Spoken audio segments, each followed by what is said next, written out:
தோல்வி பயத்தில் எடப்பாடி பழனிசாமி அவதூறாகவும் ஆபாசமாகவும் பேசுகிறார் என்று செல்வ பெருந்தகை குற்றம் சாட்டியுள்ளார். திருநெல்வேலி மாவட்டம் அம்பாசமுத்திரம் தொகுதியில் போட்டியிடும் காங்கிரஸ் வேட்பாளர் வி.பி. துரையை ஆதரித்து கட்சியின் மாநில தலைவர் செல்வ பெருந்தகை கோபாலசமுத்திரம் பகுதியில் பிரச்சாரம் செய்தார். முன்னதாக செய்தியாளர்களுக்கு பேட்டியளித்த செல்வ பெருந்தகை திமுக கூட்டணி 220க்கும் மேல் வெற்றி பெறும் என்று நம்பிக்கை தெரிவித்தார். அவதூறுகள் பரப்புவதையும் ஆபாசமாக பேசுவதையும் எடப்பாடி பழனிசாமி நிறுத்த வேண்டும். ஒருவரது மனம் புண்படும்படி பேசுவது எந்த அரசியல் தலைவருக்கும் நாகரிகம் அல்ல. எடப்பாடி பழனிசாமியின் ஆபாச பேச்சு எந்த ஜனநாயகமும் ஏற்றுக்கொள்ளாது என்றும் செல்வ பெருந்தகை தெரிவித்தார்.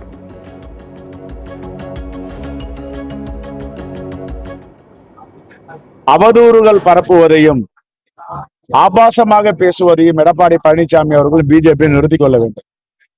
ஒரு மனம் புண்படும்படி பேசுவது எந்த அரசியல் தலைவர்களுக்கும் நாகரிகம் அல்ல. தொடர்ந்து அவர் நாகரிகத்தின் உச்சமாக ஆபாசமாக பேசுகிறார். இதையெல்லாம் எந்த ஜனநாயகவாதிகள் ஏற்றுக்கொள்வார்கள்? எந்த தாய்மார்கள் ஏற்றுக்கொள்வார்கள்? அவருக்கு தோல்வி பயம் வந்து விட்டது. தோல்வி பயம் வந்தால் வேறு ஏதாவது அறிவிக்கலாம். நாம் தோற்று போகிறோம், வெற்றி பெறுவதற்கு வாய்ப்பில்லை, மீண்டும் நல்லாட்சி தொடர போகிறது, தளபதி ஸ்டாலின் அவர்கள் மீண்டும் முதலமைச்சராக போகிறார் என்ற பயம் இருந்தால் வேறு பேசலாம். ஆனால் இந்த அவதூறுகளை பேசுவதும் ஆபாசத்தை பேசுவதும் தமிழ்நாட்டு மக்கள் ஒருபோதும் ஏற்றுக்கொள்ள மாட்டார்கள், நிராகரிப்பார்கள். இதுதான் என்னுடைய பதிவு.